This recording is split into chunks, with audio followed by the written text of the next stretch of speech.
Right. Good afternoon, ladies and gents. It's the 2nd of May 2025, and today, and now the dust is starting to settle. I want to cover the power outage seen in Europe this week, as well as other sort of cyber attacks here in the UK recently. There won't be slides phoned up sending you lot to sleep again, but instead, we'll just look at some of the content and articles covering the topic of conversation. So just sort of bear with me if you can. Guys, I've done a couple of videos along the same lines as this one, covering the accident or sabotage attack on the West London electricity substation fire. And this is a kind of follow-up from that after the power outage on Monday, seen across Spain and parts of Portugal and France. We're only 72 hours after the incident, so I just want to be careful in sort of what I say in trying to avoid assumptions and, you know, we're never really going to sort of know what really happened there. So I'm just going to speculate. But I mentioned the other two videos because there we discussed the likelihood of the West London substation experiencing a kind of cyber attack, causing the transformer there to catch alight. I discussed the reasons why I think that incident was a case of sabotage. So it's just worth taking a look if you're interested.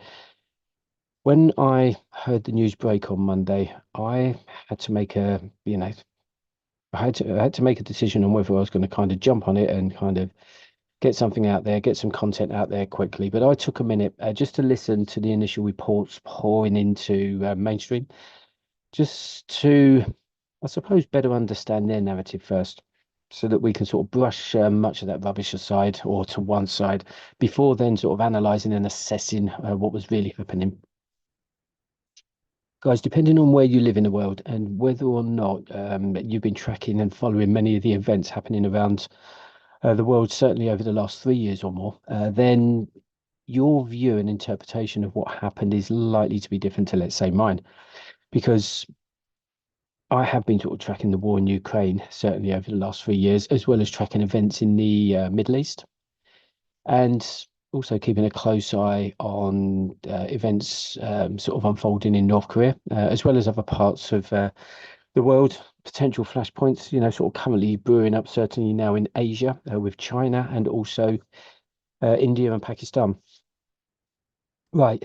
Alarmist, hysterical, overblown, panicky, exaggerated, gloomy, doom-laden, even gossip, provoker, inciter, and agitator. They're all alternative words to what? Scaremonger. After listening to this, some might end up, with some of these words in their own minds, and that's fine. But if you're going to blame me for scaremongering, then just make sure that you also blame most of the European countries out there at the moment, the EU and NATO for doing the same. There's a massive difference between scaremongering and facts. See, if events around the world are actual facts and are bad events, then of course they're going to be gloomy, panicky for some, and alarming. If people choose to get hysterical, then my advice to those people is to stop watching videos and content of this nature. The very word war, without a doubt, is doom laden, because war and military conflicts aren't nice, and there's no way of really making it sound like a bed of roses. But provoking, agitating, and inciting are actions. Well, they are kind of actions or comments made in relation to, let's say, a troublemaker, which is associated with scaremongering. I'm not here to scare anyone. I'm merely pointing out facts based on events that have sort of happened mostly over the last, I'm going to say 36 months, 3 years. And I cannot change those facts just to avoid hurting anyone's feelings. The topic of conversation is war and conflict for me, because that's the only reason I've actually become a prepper. But also is the reason I believe for many of these unexplained incidents spawning, around the different parts of the world. And I don't want anyone, getting caught out, which will be devastating to you and your family. So putting all that aside just for 1 minute, this is what I've seen over the last 3 years. Just in summary, just quickly, I'll be as quickly, I'll be I'll go through this as quickly as I can, which helps me determine what I believe is happening here. As some of you know, I'm based here in the UK, a bit closer to the conflict than, let's say, our friends in America. However, albeit only 1,300 miles away from Ukraine and a 21-hour drive, I think. There are countries across Europe that are closer to the conflict. And when I say conflict, I'm talking about the Ukraine-Russian war.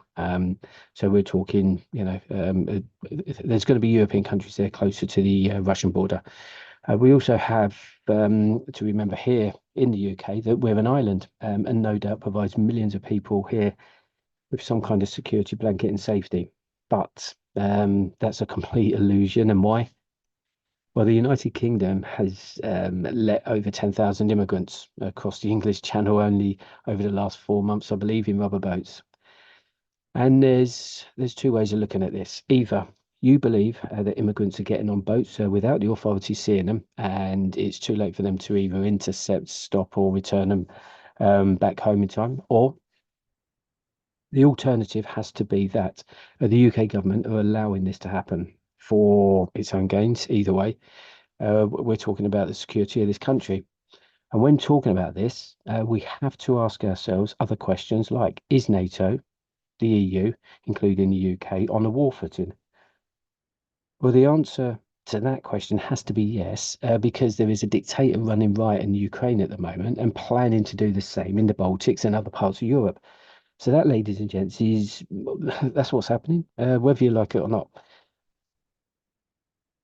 So, just quickly then, let's get on this. Just to better understand what is happening here, I'm going to quickly explain the following: hybrid warfare and the what they call a grey zone warfare. They're pretty much the same thing. I'll tell you what, let's get off of this. Let's get off of this screen. Let's throw up this. Um, let's throw this question out there quickly.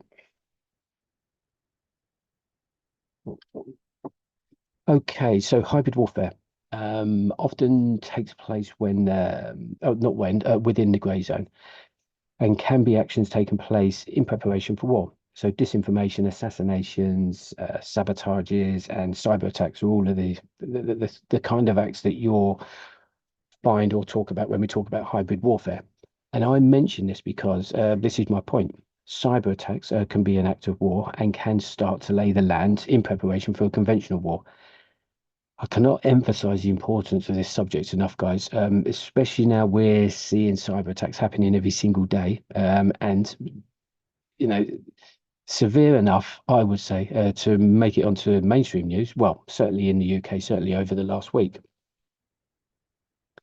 The question there: are grey zone area attacks a preparation of war? Yes, grey zone area attacks can be a form of preparation for war, but they don't necessarily signify an imminent war. Sorry, grey zone warfare is a tactic used to achieve strategic objectives without crossing the threshold of a traditional military conflict. Okay, I'm just going to put that there.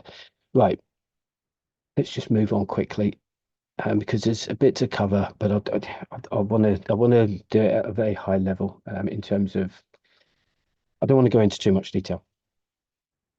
Now, how many of you will be thinking that this is a load of rubbish? Because there will be some people out there, and quite frankly, you're entitled to your opinion. But ask yourselves this: why do you think that this is a load of rubbish?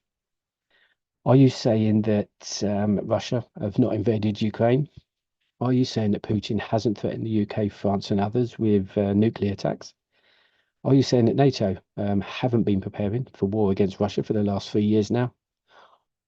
Are you saying that Ukraine aren't taking out Russian counterforce and countervalue targets deep inside Russia, with NATO's help, that is? Or are we saying that there are no cyber attacks happening, sabotages and assassinations happening in Europe? And that will all be off of the back of hybrid warfare. See, a Russian general, I think, was only assassinated 2, 3, 4 days ago. Are we also turning a blind eye to the Russians and Chinese attempting to cut the seabed cables in the seas across Europe? And are we going to also ignore the announcement made by the EU just a couple of weeks ago now to 450 million Europeans, advising them to start thinking about the 72-hour emergency preparedness pack. If I should say this, right, if for some reason people are under some kind of illusion that none of this is happening, then I urge you to do one thing. Just give this a go. Okay, if you need convincing that this shit's going off, then do this. Just download the it's what they call the Telegram app onto your mobile phone or your laptop, and just look up or search for Ukraine-Russian war channels who are following events on the ground in the Ukraine, actually on the battlefield. And from that, you'll firstly be able to acknowledge that there is a brutal war being fought sort of over there at the moment, with hundreds of soldiers being killed every day. And as a warning, guys, do not follow this instruction if you don't want to see what war really looks like, um, because it's what I call the real world, and not this plastic false world that millions of people are now living in today. Then, depending obviously on where in the world that you live, you can then determine whether or not you're anywhere near that conflict first and foremost, or any other potential conflict that's about to sort of pop off. And the reason why we're getting this out the way first, because we're talking about a power outage. I want to get this out the way first because it seems that there's so many people out there still completely oblivious to what is happening outside of their towns and cities, or the towns and cities that they live in. And if that isn't, if what they're hearing isn't happening sort of on their doorsteps, then they don't believe it's happening at all. Or there are others that know that it's happening, but they simply choose to completely ignore it, even if there are threats that can impact them and their families. They simply choose not to accept it. But that's just a defense mechanism, guys. Um, and it's better known as, you guessed it, normality bias. If you're unsure of what that is, just go and look it up. Right. So quickly moving on to the power outage on Monday across Spain. 72 hours, I think it's there about 72 hours, maybe a bit more now after the event. The question on everybody's mind, what caused the grid to go down? 85% of the populations will listen to mainstream, who, of course, control the narrative, and that's it. That's what happened, and they'll go off. They'll go talking about it, in work, in a pub, or at home for a day or two, and then that'll be the end of it.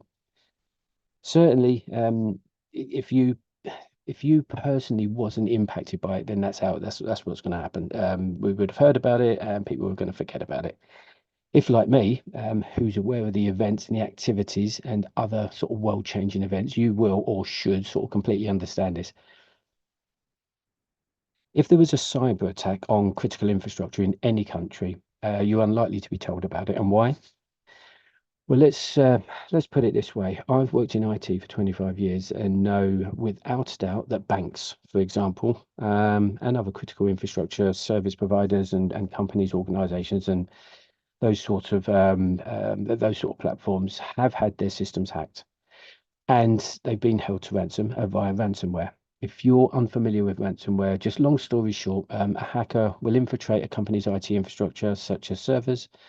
They'll encrypt critical sort of data on those servers, which means jumbling up the data, just so it's kind of unreadable text, for example, and to unjumble that data or decrypt that data. An encryption or decryption key is required, similar to, I don't know, using a password to log into a system. If I encrypt the hard drive on your phone or laptop, I would have a key, which is it's just a string of characters, really, that you'd enter to decrypt the data. Otherwise, you can't read it. Hackers who hold the keys, they encrypt the data on these critical servers, and then hold the bank to ransom, requesting the bank to pay, I don't know, a few million pounds, dollars, or euros for the encryption key or decryption key. That, ladies and gents, is happening all the time. But you and well, I know nothing about it, nor will you. Certainly when we're talking about banks, because if you found out that your bank or the bank that you bank with, their systems and infrastructure had been hacked, and they're being asked to pay a ransom, and they actually pay the ransom, then if that was me, I'm going to be taking my money out of that bank and putting it into a safer bank, putting the infected bank out of business. Okay, so that's all I'm saying. If there is a cyber attack on critical infrastructure, whether that's electricity, water, gas, and that, you're not going to know about it. Just whilst we're on the subject of cyber attacks, okay, because this week in the UK is madness. Only last week. So this one happened last week. In fact, I think it might have been before that, but it only hit the public domain last week. It's being reported now that a group called Scattered Spider, consisting mainly of teenagers located in different parts of the world, have managed to hack into Marks and Spencer's retail chains, well, their infrastructure, shall we say, and they've installed ransomware on those systems, affecting online shopping, and the business as a whole, causing the retailer to lose millions every day. Only day before yesterday, I think. They've managed right. So just going back to Scattered Spider, actually, that group of hackers, they've actually managed, many attacks, hundreds of attacks across different companies since Christmas. I mean, they've only actually been, I think they were formed in 2022. But anyway, let's get that out of the way. It's not even important. But what I'm trying to say is there are specialized groups, large groups of hackers dotted around the world. They are in lots of different locations around the world for obvious reasons, not obvious to you, but let's say somebody in IT. So if they're doing a denial of service attack on a server and it's coming from multiple locations around the world from hundreds or thousands of people, then a denial of service attack will work. We've had the Co-op retailer here in the UK hacked the day before yesterday, and I'm now hearing actually. So as you can see, we've got the Co-op cyber attack. Co-op staff are told to turn cameras on to the meetings after. Anyway, whatever. That's another cyber attack. Now, some of you might be saying, well, is that really critical infrastructure? Yep. The retail industry is critical infrastructure. Can you imagine them doing this to logistics centers and manufacturing? So logistics centers is it's not public facing retail, but it's part of the supply chain. And yesterday, I think Harrods is the latest target for cyber attacks. Okay, all I'm trying to say here is that this is frequent. This has become frequent just over the last week or so. It's not normally like this, or it is actually. Let's just go back a little bit. This is common. It's just that it's not common to hit the public domain, mainstream news and stuff like that, because it's embarrassing, and it's also presenting a level of uncertainty to the masses. Certainly, if you shop in these places, or they've got your bank details, or you're doing online shop, or whatever it is.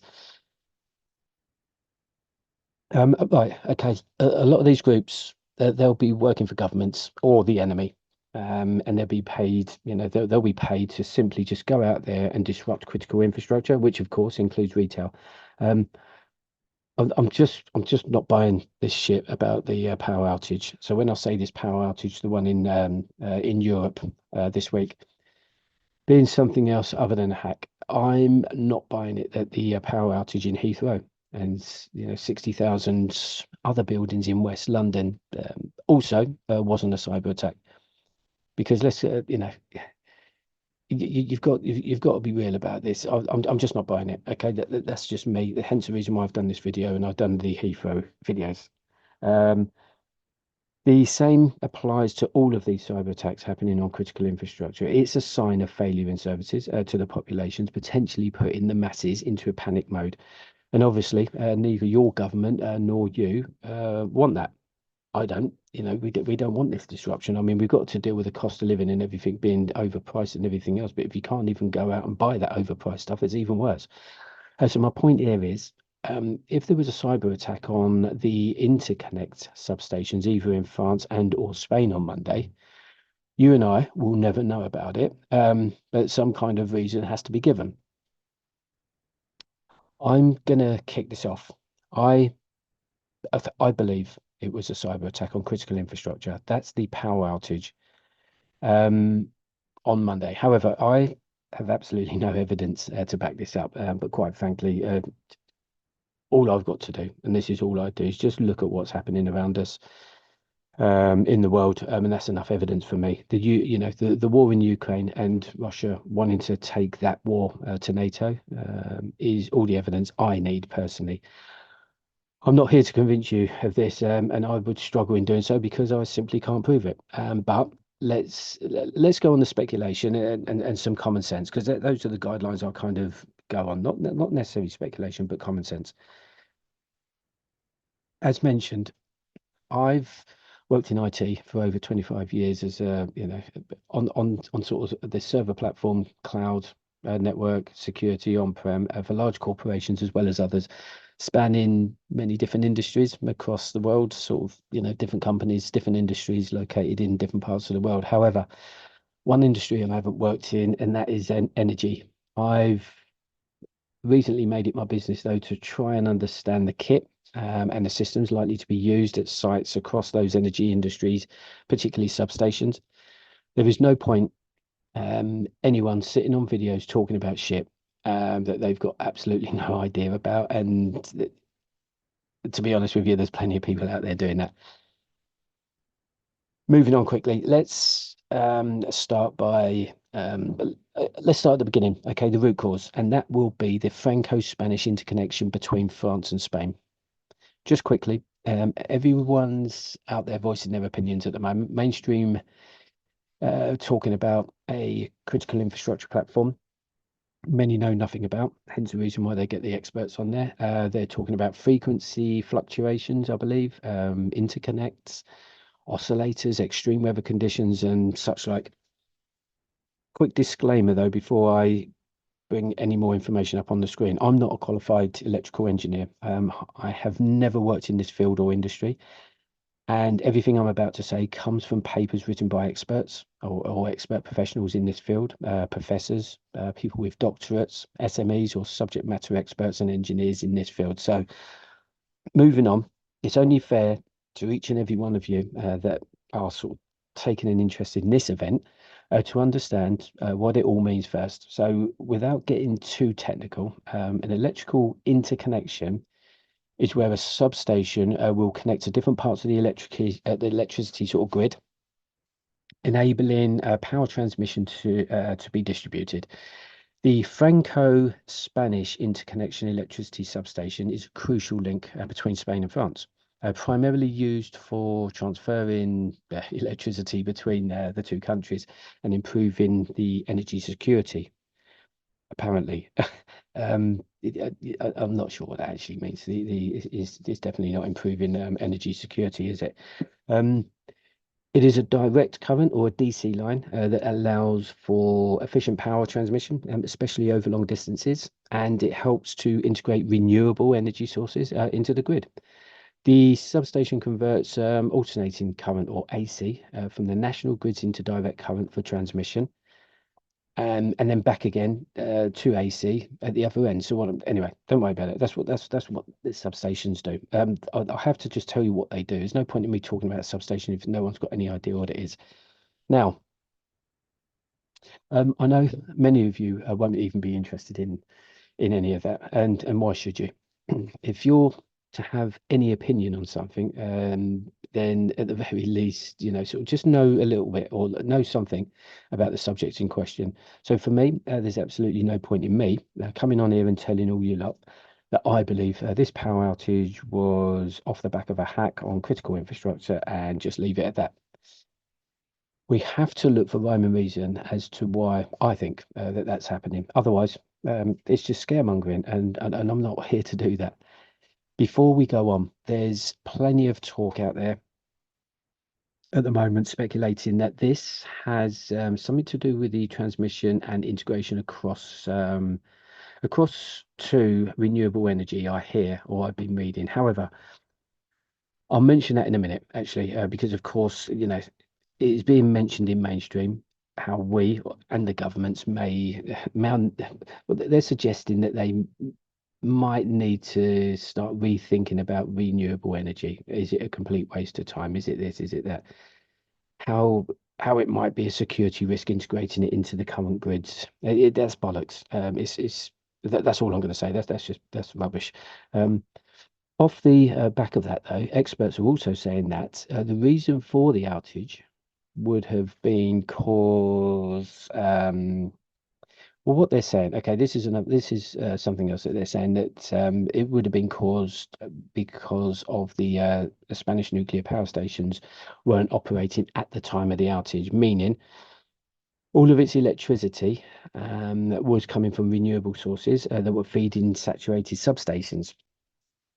But experts were also saying yesterday or the day before that the nuclear power stations all went, well, when this blackout happened, they all went into what they call a safe shutdown or safe shutdown mode due to the outage. Well, it wouldn't have even mattered whether or not those power stations went into safe mode or not if they weren't providing power to the grid at the time. This is why we have to let the dust sort of settle, let everyone say their piece, and then we can come along afterwards and just pick up the pieces. So forget about what they're talking about on the mainstream just for a minute. I'm not going to sort of get into the politics for the renewable energy, as you know, that's not what we're talking about here. So that can sort of go into the bin with the suggested, or there were suggestions being made about other reasons why this happened, and I think it was extreme weather conditions also playing a part. However, there's been no extreme weather conditions being reported across neither France or Spain over the last sort of 72 hours. The report coming out of Spain from Red Electrica mentioned fluctuations on the grid is the most likely cause. I'm going to come off of this quickly, just so we've got something different on the screen. Okay. Yes, so Red Electrica are the guys that provide that electricity in that region across Spain. But they say fluctuations on the grid is the most likely cause, but not due to adverse weather conditions. Instead, there is a high possibility that these temperatures were the cause.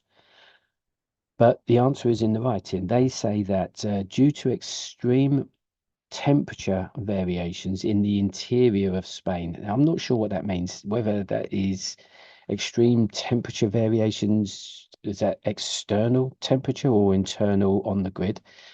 But anyway, there were anomalous oscillators in the very high voltage lines, which will be the 400 kV, a phenomenon known as induced atmospheric vibration. So this is something else that's been put out there. Just quickly, induced atmospheric vibration is a piece of information you should be taking note of, actually, because basically what that is, that's sort of natural sources include sudden temperature changes, intense weather events, and large-scale energy releases like explosions. Man-made sources include industrial equipment, vehicles, and they say here human activities like walking or using tools.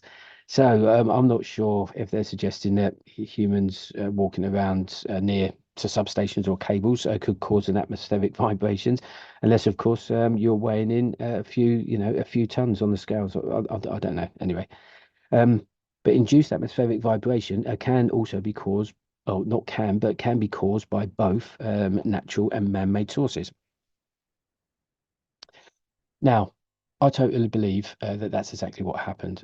that not somebody walking around a substation causing these vibrations, but I believe that's exactly what happened. There were fluctuations caused somehow, but not naturally, and more so along the lines of man-made sort of sources. We're again Well, I'm again looking at sabotage in the form of a cyber attack where hackers can hack into the interconnection SCC or the substation control center and control the flow and current of electricity across the many different components, causing the substation to trip out the grid as a safety measure. It's as simple as that. The REN or the REE or the Red Electrica are they're kind of telling the truth when they're stating the root cause, but the bit that they've got wrong is the natural cause as opposed to a man-made source. And this seems actually to be the common reason for nationwide outages, which professional analysts say are still very rare. Something on this scale happened back in Italy in 2003, and again across Turkey in 2015. The Italian blackout affected all of the 57 million population, and the cause of that blackout was what they call a tree flashover that tripped the 400 kV high voltage transmission line. Simply put, this means that a tree flashover in electricity is an unwanted electrical discharge that occurs when electricity jumps from, let's say, the power line to a tree. So often due to, I suppose, the tree being too close to the power line, this can cause a loss of power, tree fires, and even electrocution for anyone that's in the vicinity.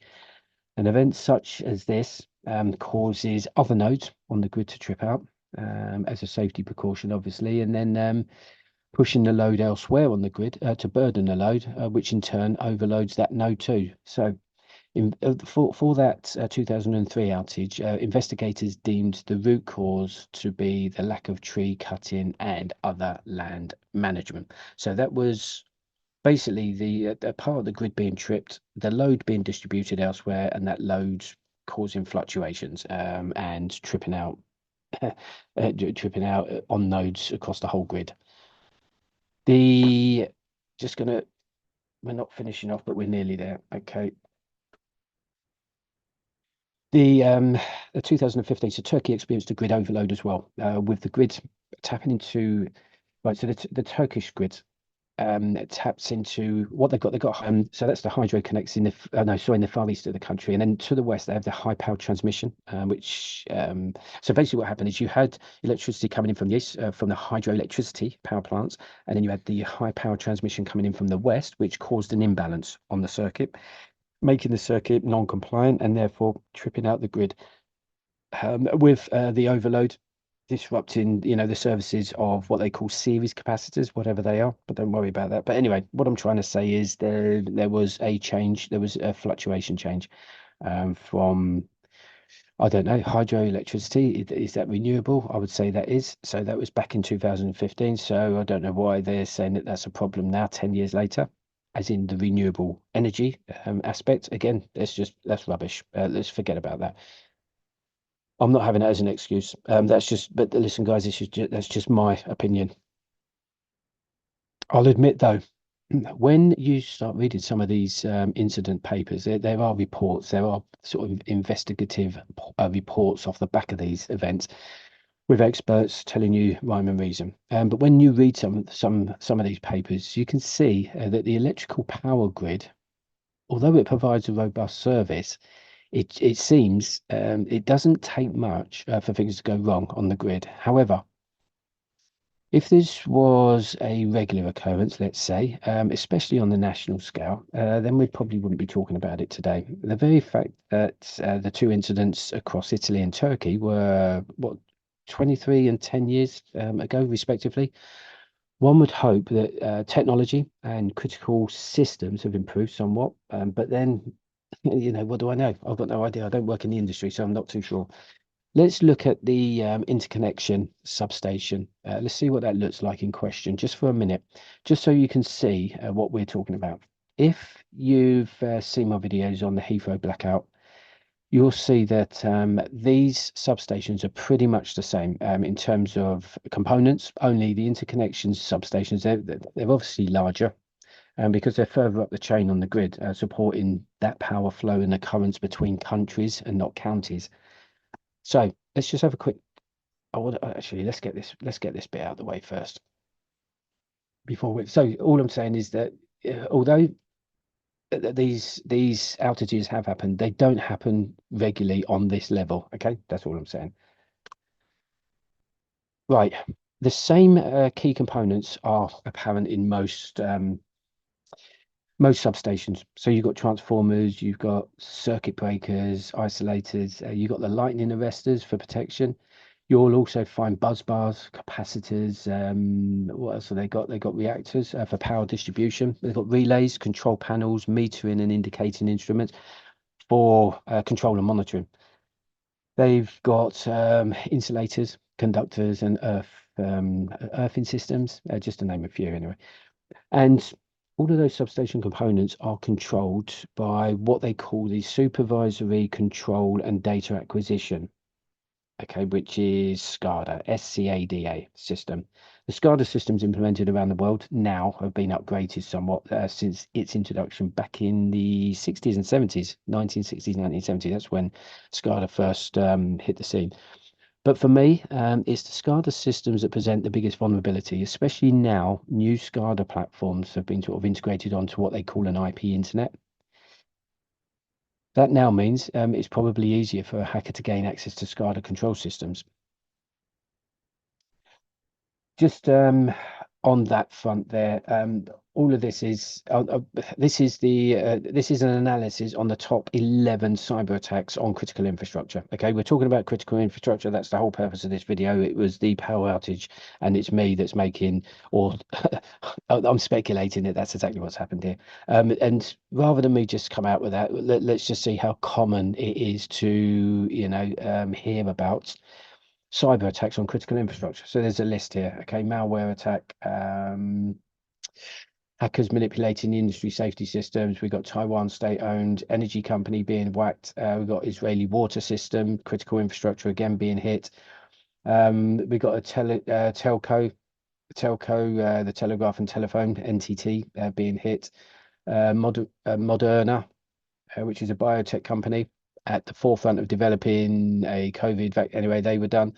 But the one, anyway, there's plenty for Ukraine, obviously, because part of, conventional war or a war will be hybrid warfare. As I've said, that's going to be cyber attacks, and, they're at war, so you'd expect that to be a given. What I mean by that is both Russia and Ukraine experiencing cyber attacks across the whole of their networks and critical infrastructure. But the one here, we got the Iranian cyber attack on the New York Dam. Which was an attack on the SCADA controllers, SCADA system. Okay, I just wanted to put that there. Okay, so what I'm trying to say is that the SCADA system allows you, or allows those engineers to control those components that I've just said, and that's it. That's the purpose, and also monitor it. The let's just have a look at the top 6. Oh, let's just get that there. Okay, so there is a top 6. Let's just have a look. Major. Right. Okay. This is just an introduction to what SCADA is. Okay. But anyway, we've got Siemens PLC controllers, the top security breaches. I'm not going to go through these. What I'm trying to say is that these systems are there and they've been hacked into. It's as simple as that. So if anyone says, well, no, that's not happening, the interconnection substation control centers in either France and or Spain. That's impossible. It's not happening. It happens. Okay, that's all I'm saying. Okay, that's the whole purpose of this. I'm just telling you. There's no point in me coming on here and just coming out with a load of rubbish. This stuff is happening, and because it is happening and has happened in the past, I believe certainly during these critical times when potentially World War III is going to kick off, and so this is normal. Okay, guys, it's just not normal for the 85% of people out there that are walking through life with bubbles on their heads. This isn't normal to them. Okay, so just push them aside. Let's move on. So what I'm trying to say is the SCADA system that controls critical infrastructure, whether that's SCADA you'll find in manufacturing plants, large scale, utility providers, water, gas, electricity. You'll find them on transport and traffic control systems, that being traffic lights, train lines, and also other transport networks, that being the tube and everything else.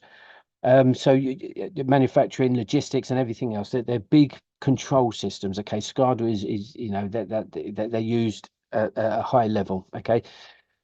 Apologies for the boredom, but it's just important for this session to quickly cover SCADA because I'm talking about cyber attacks, and if conducted, it would be done. So it would be done on sites that have got SCADA systems, but other systems, because now over time, SCADA is now connected to the internet. Anything that's connected to the internet is open for hackers. That's all I'm saying there. Right, let's move away from SCADA just quickly.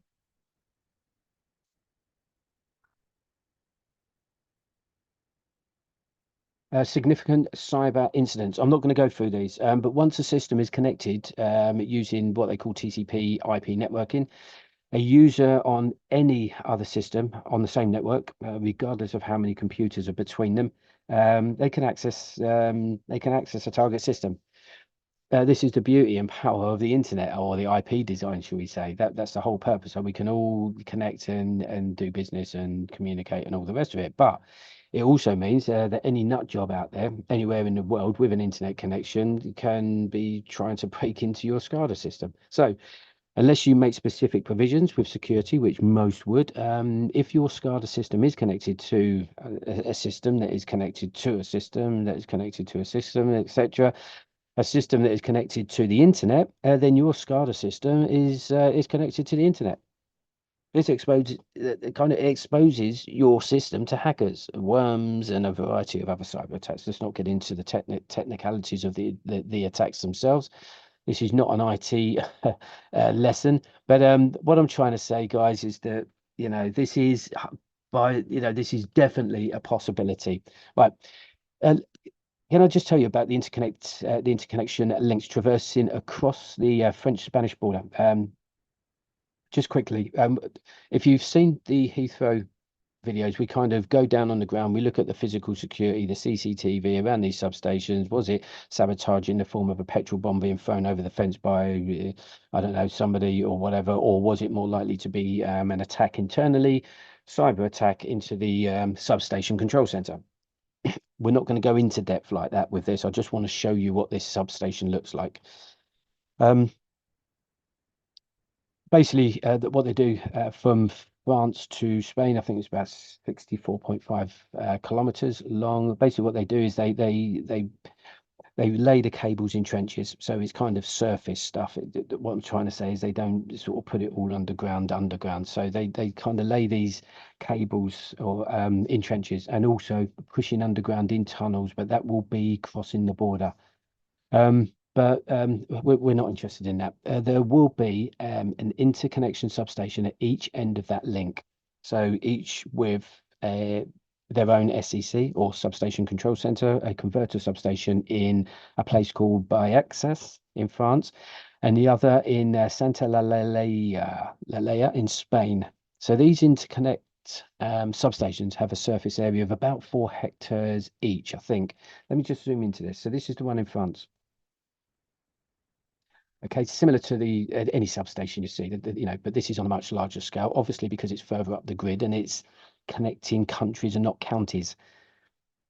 What you'll see is there's two main buildings which are housing the power units, which constitute the main devices for converting all alternating current into direct current, so from AC to DC. After massive converters or transformers bring the alternating current to the appropriate voltage level. So the two smaller buildings, which you'll see, right, so these are the two big buildings there.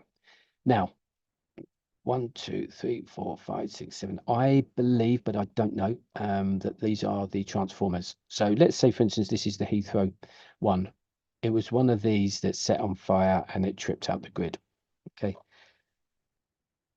And then there's all the other components. What does this look like on the ground? Let's just, if you was to drive past this place, it would look something like this. There. Okay, those are the two buildings. They house, all the main kit really. Okay.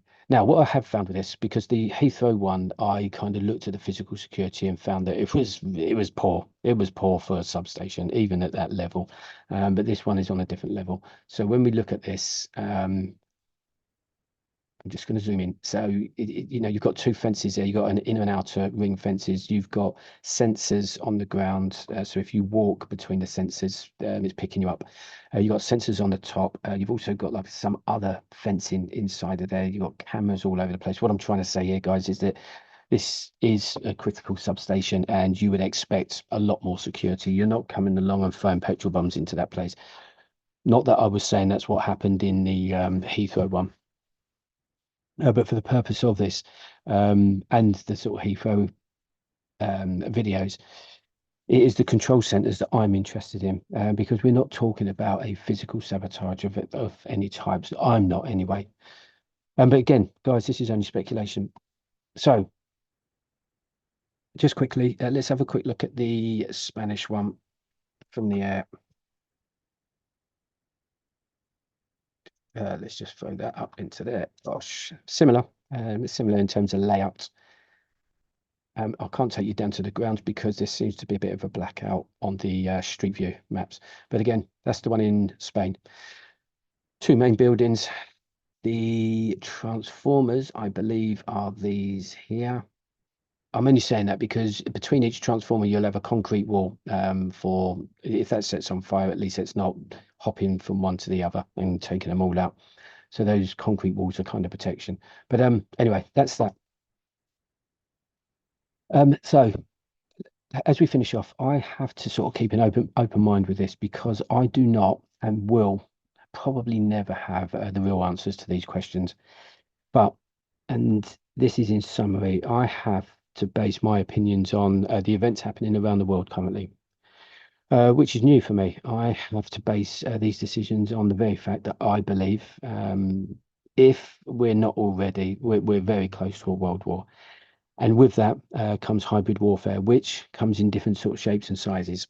We've got cyber attacks on critical infrastructure. It's happening every single day at the moment. And the fact that these so-called very rare events are all starting to sort of happen now, that's a sign for me. See, I read these expert papers, certainly on the Heathrow one. So I read an expert paper a couple of weeks ago which spoke about the transformer fire at the substation in West London, and they said then that such event, those kinds of events it's a rare occurrence. And less than a month later, another power outage on a national scale happens. You can call it coincidence, it's up to you. But I'm sure many people have already called it that, actually, to be honest, or not even interested. But I'm just not buying it. And I know how vulnerable these systems are, how sensitive they can be to subtle changes, and also how good some of those hackers or hacking groups out there are. Many of these hackers, when caught, actually, they'll do a bit of jail sentence or whatever, but they'll end up working for cybersecurity teams in governments and large multi-billion pound sort of corporations, because they're normally good at what they do. So those are the people that you need on your cybersecurity teams.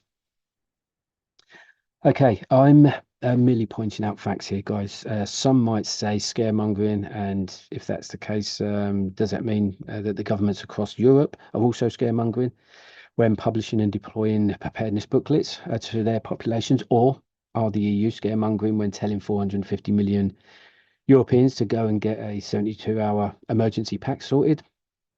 Uh, that would be scaremongering if they're seen to be advising you to do this off the back of no real reasons of threats.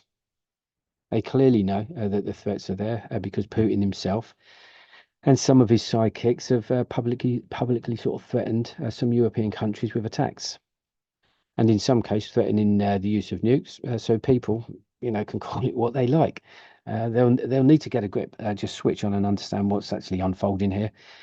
If it doesn't affect them, then fine. But for me, here in the UK, with Russian submarines swimming around our shores loaded with nuclear-tipped ballistic missiles that travel at 17,770 miles per hour, you bet I'm going to be taking note of this lot. The attacks on the critical infrastructure on our neighbours in Europe and here in the UK, you bet I'm taking note of all of that, because I will not be that person stood in front of my kids when the grid goes down and there's no water coming out of the taps, telling them that I have no idea what to do. That's just not happening on my watch, guys. So to conclude, at the very least, guys, certainly for anyone living here in the UK and Europe, start thinking about how you'd cope with no electricity, water, and gas just for days, if not weeks. Because if NATO go to war with Russia, you can bet your life that these attacks, certainly on critical infrastructure at the moment, they'll be on a completely different level, disrupting a country, its government.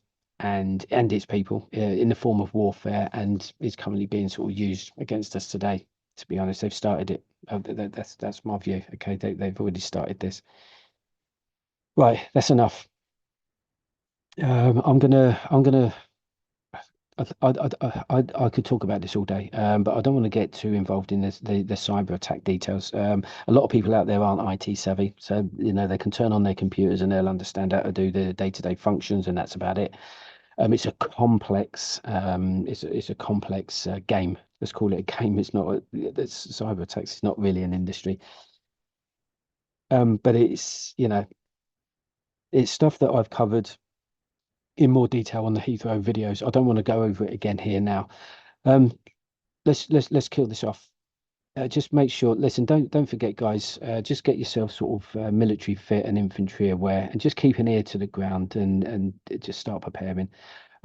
This video is really just to kind of give you my view on what I think is happening off the back of, and the reasons why it happened in the first place, in relation to the power outage on Monday across Europe. I think that's just a little taster, guys. The one in Heathrow, just a little taster. I think those guys, those enemies, whoever it is out there, they're just letting us know that they're there and that they can and do have control. So a wake up call for sort of companies, businesses, and governments in those industries. Guys, that's it for me.